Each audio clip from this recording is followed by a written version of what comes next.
and a bike on fire. What the? Not the way you want to start the season. What a storybook return. It's hard to believe. Gagne who takes over the lead. Now in a turn. Oh, and Aaron. I had 0 brakes. It was nuts. What a race!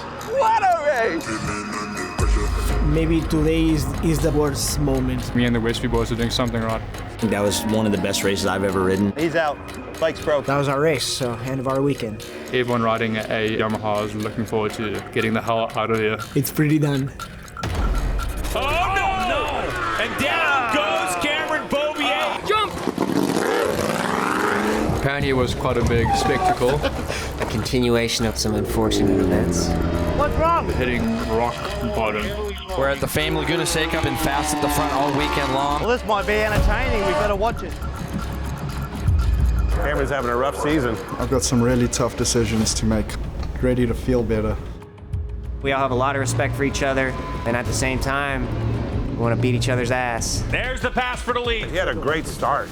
Honestly, it's been probably since 2009, 2010 that I've had a bad wrist. Just keep it clean, kid. I think we're okay. The checkered flag awaits for Josh Aaron, and he will take victory. Yeah, we can still do this. Anything's possible.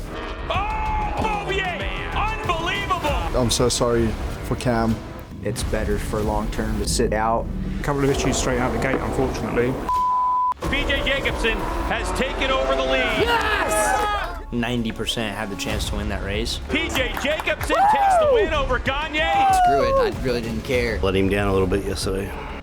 You're racing in fast company right now. What do you need, anything? Set of balls. Oh no! Some problem out of the chicane. This could really change the championship again. Our station over, Ryder is still down. Now it's a whole bunch of pressure on me. All I could do is go backwards now. He's pushing. He's pushing. Richie! Come on, Richie! I'm gonna need plastic surgery to remove the smile from my face right now. The beginning of this kind of where it all ended.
Previously on Pressure to Rise.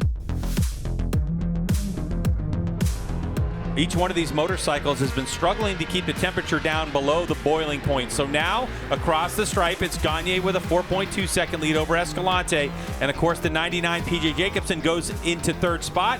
And taking over fourth into turn number 1 is going to be JD Beach. For me, I thrive off of putting myself through the worst thing I can. And when I get done with a day, if I feel like absolutely crap just because it's been so hot and I've rode so much, that's a good day. The heat makes a pretty big difference. You just have to keep the bike moving. And when the guys come down pit lane, they just got to shut it off right away and start cooling it off because it gets a pretty big heat soak. You'll see the Ducati guys with their leaf blowers blowing on the thing everywhere, trying to keep it cool. You saw a lot of failures with a lot of bikes. It wasn't just a Yamaha or a Ducati, but it was across the board, BMW and everything else. It definitely wears down everyone. Everyone's a little bit more edgy for sure. Just thankful that we've got garages here. That makes a huge difference. I feel bad for some of the teams who don't have them, because it makes a huge difference. So normally, if everything goes well for us, we've just been like, park the bike, let's come back tomorrow morning when it's cooler and make our adjustments in the morning. And to the line they come. JD Beach wheel in the air. A podium finish, and he's happy. But Richie Escalante and his team over the moon. Yeah! My first Superbike podium is amazing. I feel super good, super happy, proud of my team, Vision William for Extra Suzuki. It's working hard, especially my crew, pushing so hard with me, never give up, just keep going, keep pushing, and yeah, finally podium, and now I want more. Final quarter here at Circuit of the Americas, and Herron takes the win in race number 2.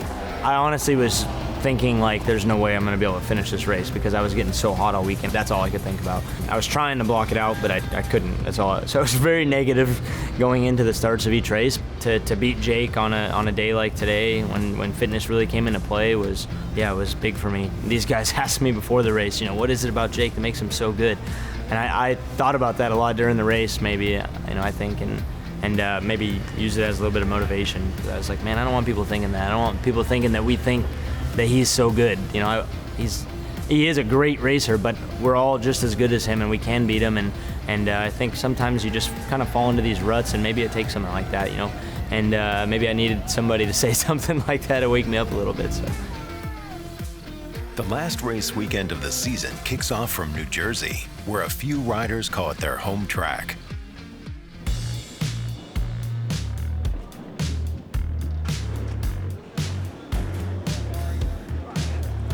I feel like this is one of those tracks. Every time I go out on the track, I want to be first. If someone's in front of me, like I'm gonna hunt them down, and like this is my house, But it's like a confidence thing.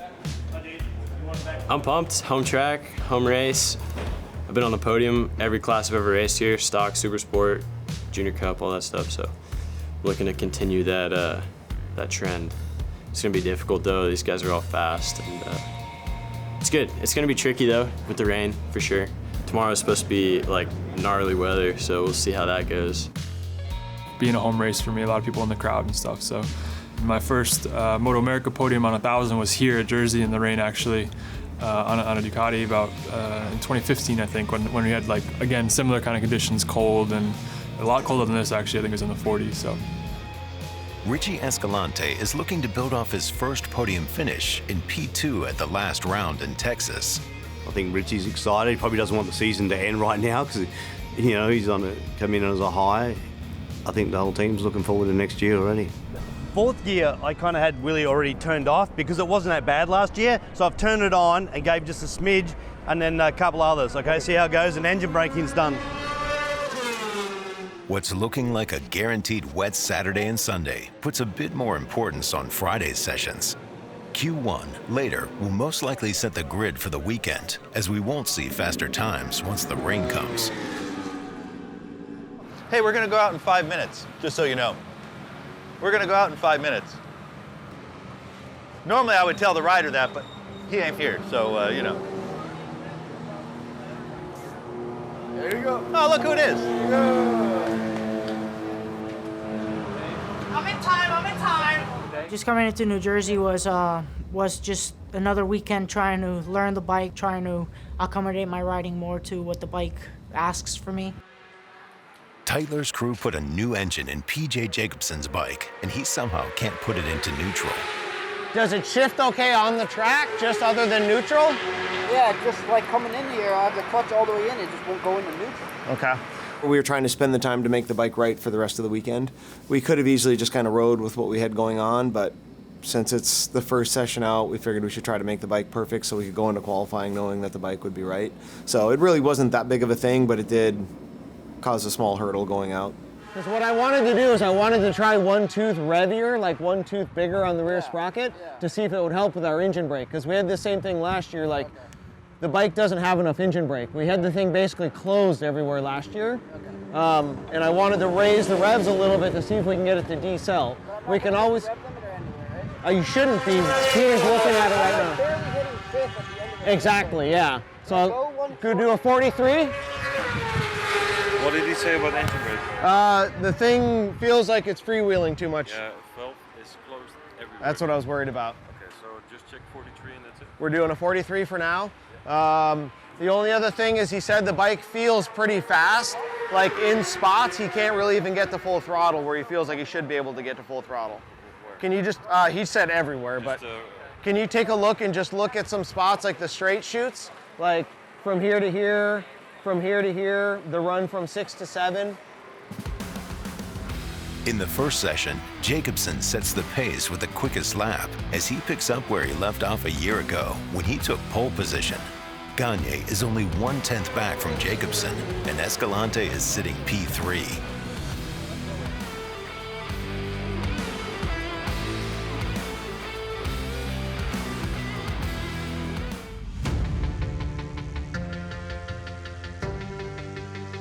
The start of Q1 was delayed a few minutes as track workers clean up some oil from an incident at the end of Supersport qualifying. Coming out of the turn where the polished pavement is, just before the curb, he lost the front. And I think he had a little brake on because it looked like he was going wide. And then he lost the front, tucked it, and then down he went. But it's just going to be that one section. Like when you come out onto the curb, you're going to have to stay way out on the paint, right? Because the bike started coming back this way. Sometimes keeping it light for the riders is just an attempt to keep our crew on their toes. In the middle of the day today, we put the big bore cheater motor in here. It's 1,500 cc's. All right. It's a boost motor, right? Yeah. Lap record should be no problem. All right. He was definitely confident coming into this weekend. It's his home track. He really has a lot of laps around here. He knows the place very well, so his expectations are high. But also along with that, he's applying a lot of pressure to himself. That can add to some of the anxiety and kind of hurt your performance a little bit sometimes. So it's a balancing act. He's trying. We're still working on it. He's still in his novice superbike stage, so we're still working on fundamentals, still working on those things, butterflies and all that kind of stuff. So Let's try and figure out our shift points again for the gearing. Figure out if you want to come in and change it or leave it alone. So just try and figure, remember where to shift at, where you want to shift at, up into the gears we're talking about. I do have a lot of laps here, so it's like the track familiarization is good for me, and like I'm comfortable right away and just confident really, like I know the place real well, so. Early in the session, on his second lap, Matthew Skoltz already logs almost half a second faster than the morning's practice session. Well, Matthew, one year he got up on that curb and he's looking, he just ran off the end of that curb. Hell, he was lucky. Stefano Mesa is still learning the complexity of riding a superbike. He's compared it to drinking out of a fire hose. There's so much you can change, and he's doing it on race weekends. That's the most difficult part. It'd be one day if he could go testing all day and like slowly try to work his way through it, but it's a race weekend, so they're throwing it at him pretty quick. When you're talking about feeling the bumps, you're feeling them from the rear. No, the bump is the bumps I feel from the front. You're sure? Yes, I'm 100. I think I'm pretty sure. hey, except maybe 3. Except maybe 3B. Okay. 3B, I definitely feel the shock unloading on me. Okay. It is a big step to come from what he's been doing to riding a proper superbike. So, and he didn't have any of that experience in the past. Your expectations have to be realistic. What about the power delivery on the last corner? Felt pretty good. Yeah. Okay. I also feel it feels much faster because of the gearing as well. Right. It feels super, Yeah, a little touchy. Yep. All right, I'll go spin some laps. Okay. Escalante is looking strong early, despite struggling with wheelie control in certain spots. Boom, Richie Escalante up to the top at a 121.399, and that's a quarter of a second clear of Gagne. This track is difficult, and also it's very old pavement. So I just want to, I tell my crew chief, hey, I want to finish strong the first day. Okay, maybe the rain is coming. You were the last 2 sectors, you were off a little bit. If you had got them what you had before, you would have been like a 21.1. So it's there, yeah. Jacobsen jumps to the top and goes faster than Escalante. onto the front straight, and this is where that BMW really comes on song here. Boom, a big one. Wow, a 120.797. That's quicker than they went this morning in this wind with a top speed of 174.6 miles an hour, Roger. The wind was picking up a bit and blew over the brake marker that Scholz uses in turn 1. You good? Can you please tell Chuck to tell MotoAmerica to put the 5-board up back there? The 5-board's falling down. Okay, all right. I nearly ran off that half because I'm working the 4-board. Okay, Freddie, you good? Okay. Escalante crashes after a bump causes him to lose the front. Throttle not sticking.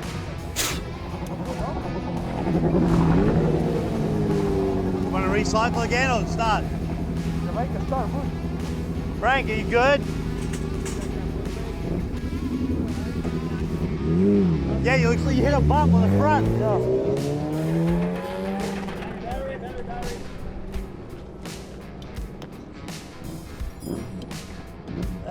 Okay.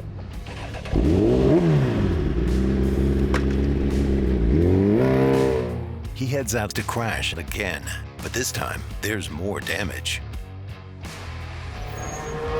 She's bad luck, man. What happened that time? We're on the same thing. Same thing.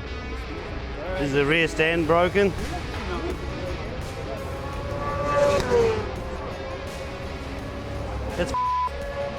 I lost my chance to be in the first round again, maybe on 120 lap time. But you know, when you crash and you push for the limit, sometimes this happens.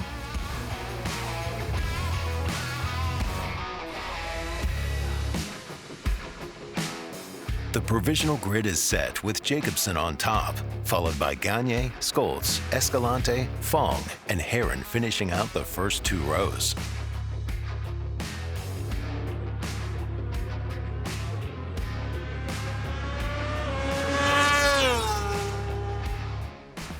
Tropical storm Ophelia moved into the New Jersey area overnight and drenched the track.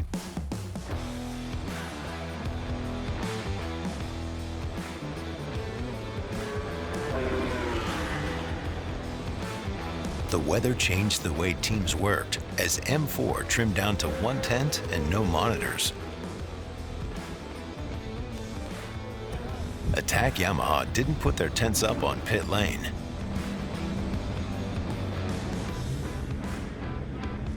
Tytler's was working behind their mostly flooded pit wall. What a beautiful day.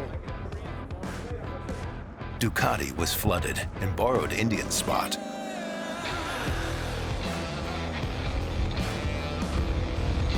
Now there's some riders out there that are just mental and just like the wet. I'm not that guy. There has been occasions where I've done really good in the wet, and then my confidence will be super high, and then I'll high side myself to the moon. Then I'm back down rock bottom. Most riders took an easy lap or two just to get their eyes on the rain-soaked track and see what lines to avoid.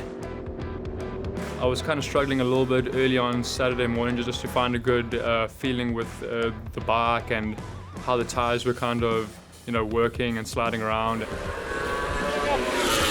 Oh, more tape. Yeah. Westby's bike is running cold, so Scholz pulls in so they can add tape to cover the radiator to help warm up the engine. I was pretty happy with our baseline wet setup for the chassis would be okay. This track's got very little grip in the wet, so we tend to go towards a full wet setting if we have time. This year's electronics we've never actually tested in the rain, so yeah, we were pretty apprehensive about that, but we weren't too far off. Now, it's almost blanked off at this point. Me. Thanks, mate. It's like 10 degrees colder, but it was already pretty much blanked off, so... okay, but it's still 10 degrees too cold? Yeah. Okay. What's up? Why is that off?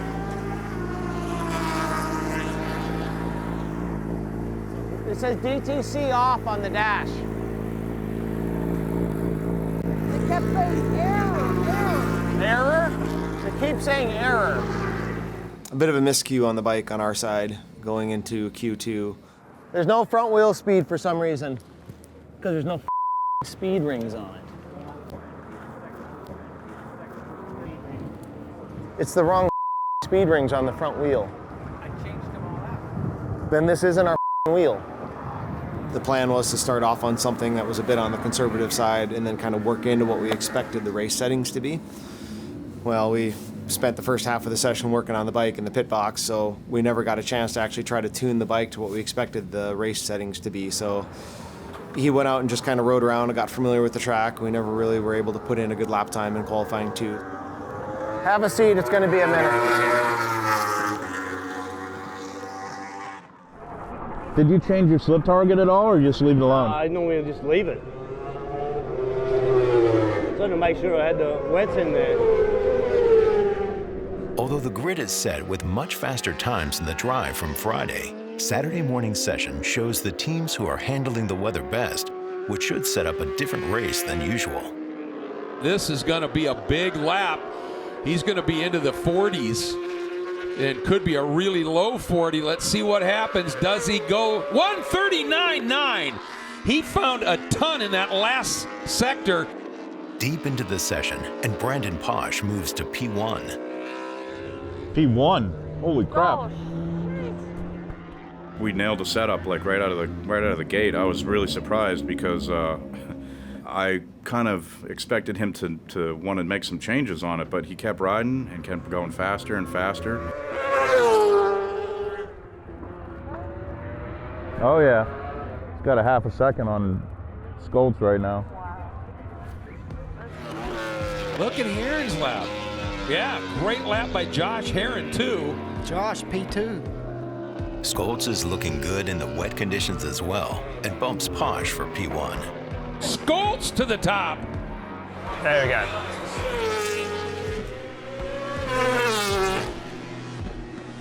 Gagne, who would drop, sitting right now in 4th. Does he go to the top in this session? Coming to the line.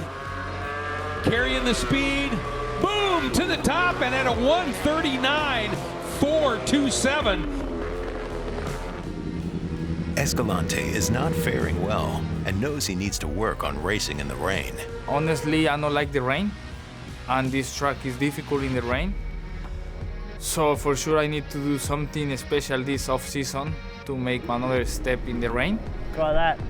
So I just took out the special mini, so...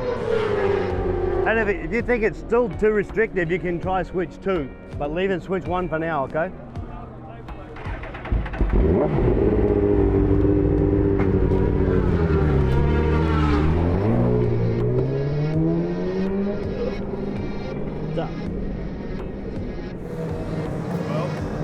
That sucked.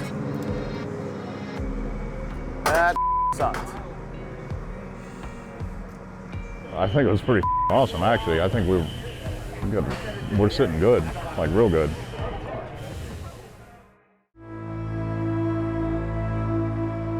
Riders on the storm. Wet race, wet race, wet race. Let it rain, oh let it rain. Raindrops are falling on my head. That's a good one.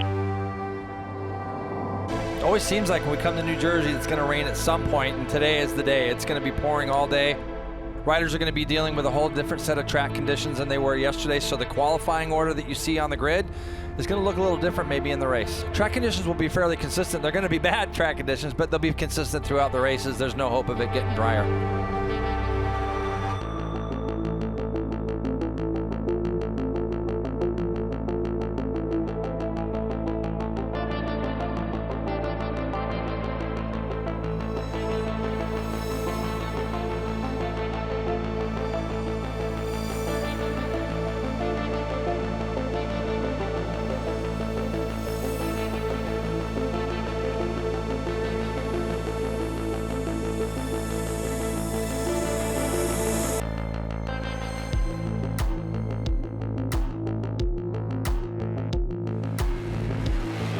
And it looked like Gagne got another classic start for him as the number 1 will take over the lead and bend it into turn number 1. Will there be any challengers for him? No, it looked like maybe Herron was going to go up the inside, but doesn't do it. So the number 1 plate, Jake Gagne, leads the way through turn 2. But that danger guy is the number 2 of Josh Herron. He got a great start. I watched it from outside the post here, outside our window, where we're posted up over the front straight. Herron, as we know, these wet conditions, we've seen him win here in the rain in the past. So great start for him. Whole front row got off pretty well, Greg, and as you say, it's Gagne out in the front, trying to get away early. Rain is sometimes referred to as the great equalizer. On the first lap, Gagne is once again showing he has no equal this season and is making it look easy. Fresh and lean progressive Yamahas right now in 1st and 3rd place. The big movers, obviously, JD Beach comes from the 3rd row. Herron comes from the 2nd row to slot themselves in 2nd and 3rd. On lap 3, PJ Jacobsen gets past JD Beach to slot into 3rd. JD Beach, it looked like now he's got passed by PJ Jacobsen. I don't know if he had a problem with his visor. It looked like when he came up over the top of turn 2, he was doing something to either wipe his visor. You see Matthew Skultz now on the 11. He's starting to come to grips with these conditions as he goes quickest first split of the race. He's red on our screen. So the number 11 now is starting to try to move forward as well. On the next lap, Jacobsen passes Herron, moving into P2. This is turn 9, turn 10. He's going to make that pass. Ooh. And watch this. He goes actually through the ceiling patch that the other guys were going around. Watch. See him go through that? And he's rolling through the middle of that. And he actually, earlier in the race, he went through that sealant patch, and JD didn't. And you could see it was definitely a little bit of an advantage for him there. Shortly after overtaking Herron, the Teitlers team finds out he made the pass during a waving yellow flag. The penalty is to drop 2 positions. The penalty for passing under a waving yellow is 2 positions? No, I think he passed 2 people under a waving yellow. No, 1. As you can see, PJ's gotten away. PJ goes quickest lap of the race at a 38.2, some 0.3 quicker. As Matthew Skultz continues to close in, 38.9 that last time through. We have to come up with a way to tell him that he has to give up 2 positions. The challenge for the team is to make sure Jacobsen can understand the penalty from the pit board and drop the positions quickly. If it takes too long to get him the message and drop positions, he'll have less time to pass back the riders he would let through. Being able to read your pit board in the rain with mist and things like that could be a difficult thing for him to see. So we'll be able to look out the window and see if he gets that actual sign and see what happens. As you see, Matthew Skultz has gone through on JD Beach in that battle for the final podium position between these 3 riders. Fastest lap of the race again for PJ, a 1:37.860, and Josh Herron off. And into the weeds. Yep, it's going to take him a minute. You're going to see Corey Alexander go by and Brandon Posh here on the inside of your screen. There goes Corey Alexander and Brandon Posh. Corey actually went past Brandon on that front straightaway. So Corey Alexander up to 6th. That's going to move him up to 5th and Brandon Posh up to 6th as Herron finds himself in 7th now, getting back out onto the racetrack. Yeah, but he's not going to know that's 2 positions. I never feel that. I can't believe it's a 2-position penalty. Show him -2 down here or something, but I mean, he's not going to understand. I know he's not going to, but we got to show him something. What do you have that looks like an E? Where's a 3? As Scott Jensen and crew try to figure out a way to communicate the message to Jacobsen, it's apparent he clearly doesn't see it or understand it as he inches closer to Gagne. When people watch MotoGP and things are getting put onto these guys' screens so they can actually see it. Right now here at MotoAmerica, our guys are still having to read pit boards and trying to be able to get across to PJ that he's got a 2-position penalty is going to be a lot to get on a board, and probably something that he's not going to necessarily understand when he comes through. For Jake Gagne, he's looking at his board and he's seeing it go from 3 seconds down to, what is it now, Greg? It's 2.1. PJ had a look to his right at his pit board. It's like 9 seconds back to the next 2 positions. Like, right now we can win this and we're done if we do this. I didn't see any yellow flag or rider. I was just, in that moment, I guess, focused on passing Josh in the pouring rain, and yeah, I didn't see anything. We're fast enough right now, like if we give up 2 positions, we can gain them right back. We'll never win, but we can get back to 2nd place right away. We need to figure this out. Control scoring. The stewards have assessed bike 9-9 a two-position penalty in the final results. Two-position penalty in the final results for bike 9-9. They just said it's official that we lose 2 positions. I thought we had till the end of the race to do it. With 5 laps to go, Skoltz runs into the grass. Oh, and Matthew Skoltz down. Man, out of third place, really in second place, and that was after Matthew just set the fastest Sector 1 time of the race. This crash puts Corey Alexander in P4, and with Jacobson's penalty, Alexander is sitting P3 without knowing it. On the next lap, Brandon Posh crashes. Brandon Posh has gone down in the last corner, Greg. This is actually coming onto the front straightaway. For the amount of pressure he's been put under to come and perform as well as he has done, it's a shame to see that happen there. There's a look at the blue and white Fresh and Lean Progressive Yamaha. To the stripe, Gagne in the first win here at Medallia Superbike race number 1 in the rain. After a podium at Coda, J.D. Beach takes P2 in race 1 in New Jersey. 1-2. With Corey Alexander in P3 for his first Superbike podium. I didn't even realize I was on the podium until I came into the pits, so that was kind of a nice little surprise. P.J. Jacobson, with his penalty, takes 4th, then Skoltz and Herron in P6. Skoltz was later penalized 1 position for contact with Herron on the last lap, so Herron ends up 5th and Skoltz 6th. Pretty bonehead move and ran into the back of him, pushed him off track. Now, apologies for that. I don't really want to be that kind of rider. Didn't hear him coming out of the right, so I committed to that left and yeah, just rammed in the side of me. I had no way that I could have avoided it or anything. So it was aggressive, but it's also racing, and you know, I was pissed off in the moment, but then you get over it 30 minutes later and you're good. Penalized afterwards, finished 5th, but pushed back to 6th, but you know, I'm fine with that. You know, I think that the punishment fits the crime. I just think the decision is a little bit harsh to drop 2 positions when you got such big of a gap from the guys behind you, I guess, or on the podium. You know, like it's sometimes better to do a time penalty, and you know. At the end of the day, it was a waving yellow flag. There was a bike down in the next corner, so they had the flag displayed in the corner before, and unfortunately PJ was in the middle of a pass on the outside of Herron, so he couldn't see the flag at all. Rules are rules, and yeah.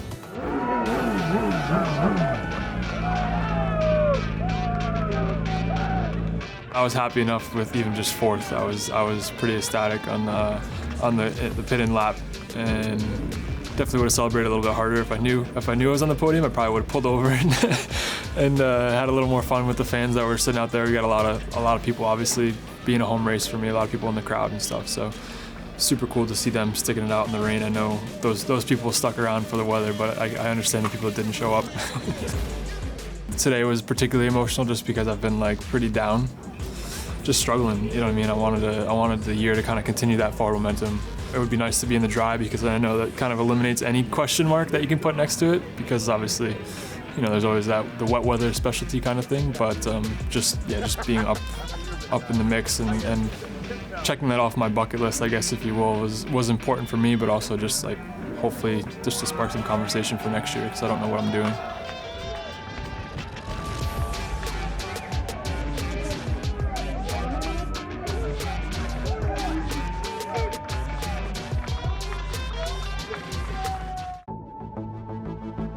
The New Jersey area continued to get heavy rainfall through the night, but the forecast looks like it will start to dry up near race time. The drying conditions leave the teams questioning tire choice. This looks okay, and then on the left-hand side there was a bit of a puddle.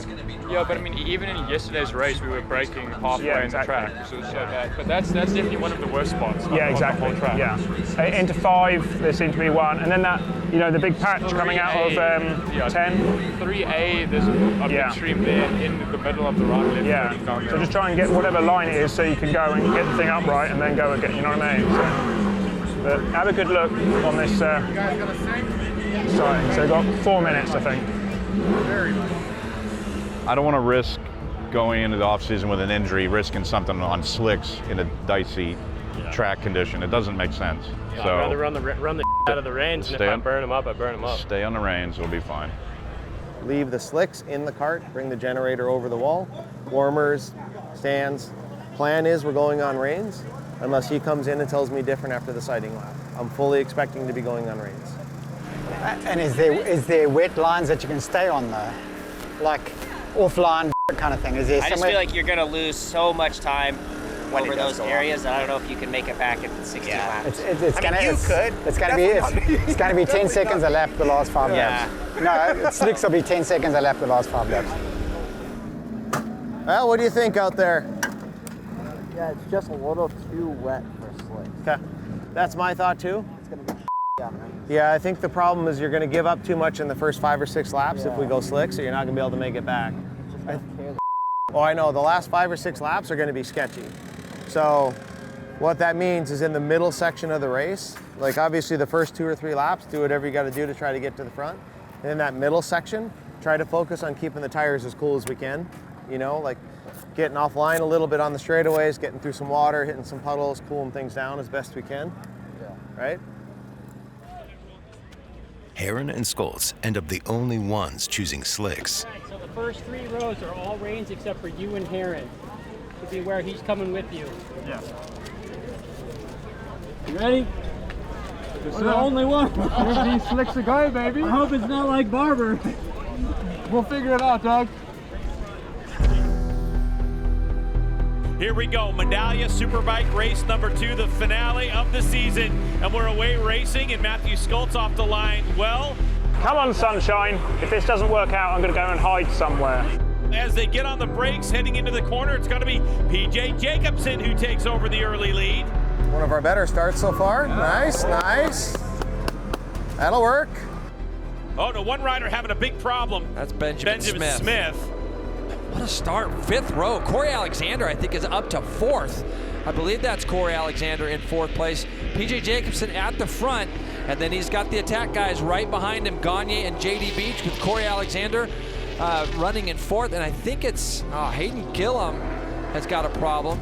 He started on a wet front and a wet and a dry. You see he's got a slick on the rear. There's Benjamin Smith, who had our problem right off the bat. Looked like his bike did something on the exit of turn 1. On the first lap, Herrin is probably regretting his tire choice as he crashes. I mean, I think it was a good call. It's just that the streams running across the track really messed us up. I thought that it would have like blown a path through them, and they just stayed there. Like whenever water would move, the more would just come from the grass, I guess. And I thought me and Scholz made the good call. You know, when I saw him pull him too, I'm like, all right, like we did the right thing. And then we did our warm-up lap, and I was like, I gave the guys a thumbs up, like, yeah, we got this. Yeah, I think, you know, if we would have stayed up, who knows? Like, I think it might have had a chance. Mesa has a mechanical issue on lap 2 and pulls out of the race. By lap 3, the front 4 pull a gap on the rest of the field, with Alexander having a big moment. Whoa! Woo! That was ugly, Corey. Hang on to that thing. I really attribute that save to his size. I mean, Corey being a taller guy, he's going to be able to let that bike move around a little bit more underneath him. At the end of lap 5, Alexander pulls up close to Gagne and sets him up to pass on the front straight. That BMW is a fast one, and Corey Alexander takes advantage of a superior drive and horsepower on the front straightaway and makes the pass into 3rd, and already puts a little bit of space between himself and Gagne. A moment later, Beach is looking to get past Jacobsen as Scholz crashes. There were still like puddles that weren't really, moving or getting smaller, and I got to lap 5 or 6, and I just kind of thought that if I'm going to move forward, I have to start taking chances and do something. And unfortunately, tipping into the first corner, I got caught out. The bike snapped, around me, high-sided me, and threw me off. The last win of the 2023 season goes to the fill-in flat track rider known in the paddock as Jiggy Dog. And Jiggy Dog, all the way to the checkered flag, will take the win, the final of the season. Here comes the Tyler Cycles BMW 99, PJ Jacobsen in 2nd. And what a ride for Corey Alexander, who raced his way from the middle part of the grid and able to back up his podium.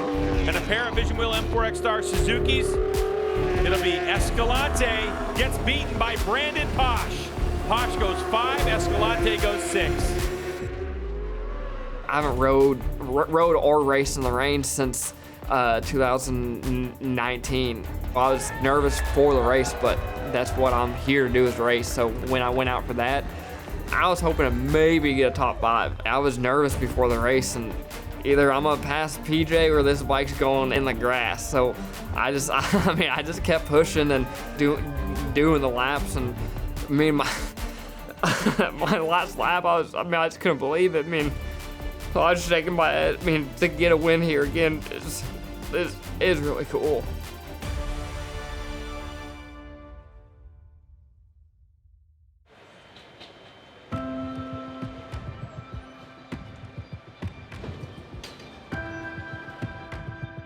PJ Jacobsen's 2-position penalty in race 1 ended up costing him 2nd overall in the championship as Herron crashed out of race 2.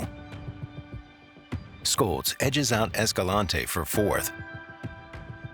Probably one of the highs for me was the Atlanta podium, in the second heat of the season, because we had kind of done all this preseason testing, got a brand new package, rocked up to the first round of the season thinking we were hot, and I mean, I was so far off.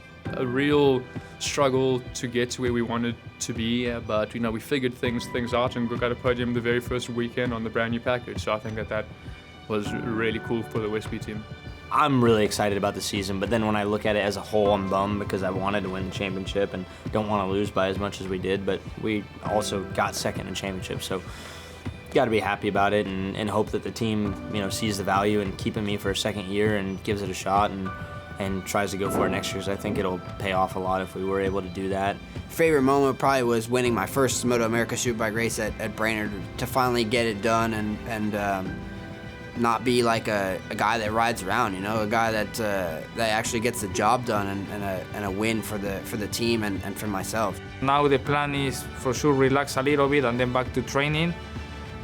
Maybe training a little bit more on the bikes, maybe more supermoto, more frag track, more motocross. Race 1 here in New Jersey, I finished almost last position, so for sure I need to improve in the rain a lot. Passing Jake on the front straightaway was like, must be something wrong with his bike or something. Something's going on. This can't be real. So it's crazy to feel that way, but that's how it was. The year overall, I think was on a pretty upward trend until like Laguna, and then definitely was a struggle until this weekend. So happy to end it how we did. So just trying to get back to normal in the off season and come out swinging. I'm sure Camp P's saying the same thing, and Bobby is probably saying the same thing. But I feel like once I'm healthy again, I'll probably be a little stronger. It's been a good run, and I take a lot of the success we had this year and lean it towards Robbie and Nick and the whole crew. Honestly, it's been great.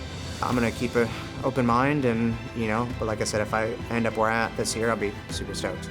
All in all, pretty damn good year, and I was thinking about it today because first time in my career I made it all season without crashing a bike, except for I crashed one at Buttonwillow in preseason testing, but from the first race started to now, I didn't crash a bike. So Richard's got to be happy. We'll start the year with some good battles at Atlanta, and I think we've seen a lot more exciting racing than the last couple of years, and I hope that next year it's even better. Winning a championship isn't easy, although some make it look like it is. Gagne won his 3rd title in a row against fierce competition. What does 2024 hold? Will Bobier wrestle the title back? Will Herron get another shot on the same bike? And can Jacobsen contend with more wins? Can Scholz get to the next level? And will Escalante continue his progression? Or maybe a healthy Camp Peterson breaks through? Who will endure the pressure? Who will rise? Neck and neck they go between Bobier and Herron. Oh, Josh Herron pushed way wide, almost to the grass, and it's Jake Gagne who takes over the lead. Now in a turn, and Herron dive bombs Is he able to save it? He does. But to the checkered flag we go, and it's Jake Gagne who's going to come down the hill. And what a move for Gagne through the final corner. Drive to the checkered flag. Jake Gagne, the #1 plate, will take his first win of 2023 over Cam Beaubier, Matthew Skultz, and Josh Herron holds on to 4th spot. Gus, catch you in 2024.